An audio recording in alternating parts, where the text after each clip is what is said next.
Welcome to news అడ్డా. మహిళల్లో good girl syndrome సమస్య. Good girl syndrome అనేది అధికారిక వైద్య నిర్ధారణ కాకపోయినా సమాజం విధించిన అంచనాల ప్రభావంతో ఏర్పడే ప్రవర్తన నమూనాగా నిపుణులు పేర్కొంటున్నారు. ఈ పరిస్థితిలో మహిళలు పరిపూర్ణంగా కనిపించడానికి, ఇతరుల అభిమానం పొందడానికి తమ వ్యక్తిగత అవసరాలను అణచివేస్తుంటారు. దీనివల్ల పీపుల్ ప్లీజింగ్, గొడవల పట్ల భయం, స్వీయ హద్దులను నిర్ధారించలేకపోవడం వంటి సమస్యలు ఎదురవుతాయి. అలాగే ఈ సిండ్రోమ్ వల్ల మహిళల్లో హార్మోన్ సమతుల్యతలు పెరుగుతున్నాయని, బయటకు ఒత్తిడి అనిపించకుండా ఎప్పుడూ అంచనాలకు తగ్గట్టు ఉండాలనే ప్రయత్నం శరీరంలో నిరంతర ఒత్తిడిని కలిగిస్తుందని నిపుణులు చెప్తున్నారు. మాలిక్యులర్ సైకియాట్రీ పరిశోధన ప్రకారం నిరంతరం ఇతరుల ఆమోదం కోసం ప్రయత్నించడం, వైఫల్య భయం ఉండటం వంటివి మెదడులో థ్రెడ్ సిగ్నల్లు కలిగిస్తాయి. దీంతో హైపోథాలమస్, పిట్యూటరీ, అడ్రినల్ యాక్సిస్ సక్రియమైన హార్మోన్ సమతుల్యత దెబ్బతింటుంది. ఈ ప్రక్రియలో ముఖ్యంగా కార్టిసాల్ అనే స్ట్రెస్ హార్మోన్ అధికంగా ఉత్పత్తి అవుతుంది. సాధారణంగా ఇది తాత్కాలికంగా పెరిగి తగ్గిపోవాలి, కానీ పరిపూర్ణత కోసం ఎప్పుడూ ఒత్తిడిలో ఉండే మహిళలలో ఇది నిరంతరం ఎక్కువగా ఉంటుంది. అధిక కార్టిసాల్ వల్ల ప్రొజెస్టిరోస్ తగ్గిపోవడం జరుగుతుంది. దీనివల్ల మెన్స్ట్రువల్ సమస్య, మొటిమల వంటి సమస్యలు వస్తాయని నిపుణులు తెలియజేస్తున్నారు. అలాగే ఇన్సులిన్ రెసిస్టెన్స్ పెరగడం ద్వారా పాలిసిస్టిక్ ఓవరీ సిండ్రోమ్ లక్షణాలు మరింత తీవ్రమవుతాయి.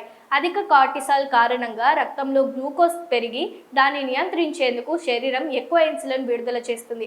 దీని ఫలితంగా పొట్ట చుట్టూ కొవ్వు పెరగడం, అండోత్పత్తి లోపాలు వస్తాయి. ఈ సమస్య ప్రపంచవ్యాప్తంగా కనిపిస్తున్నప్పటికీ విదేశాల్లో కనిపిస్తున్న భారతీయులు, ఆసియా కుటుంబాల్లో దీన్ని ఎక్కువగా గమనిస్తున్నామని పరిశోధనలు తెలుపుతున్నాయి. పాత విలువలను కొనసాగించే తల్లిదండ్రుల ఒత్తిడి కూడా ఈ పరిస్థితికి కారణమవుతుందని నిపుణులు పేర్కొంటున్నారు.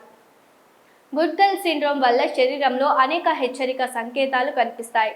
నెలసరిలో మార్పులు, అండోత్పత్తి ఆగిపోవడం, నిద్రలేమి, నిరంతర అలసట వంటి సమస్యలు వస్తాయి. అలాగే ఆందోళన, మూడీ స్వింగ్స్, మెదడు మబ్బుగా ఉండటం వంటి న్యూరోలాజికల్ లక్షణాలు కూడా కనిపిస్తాయి.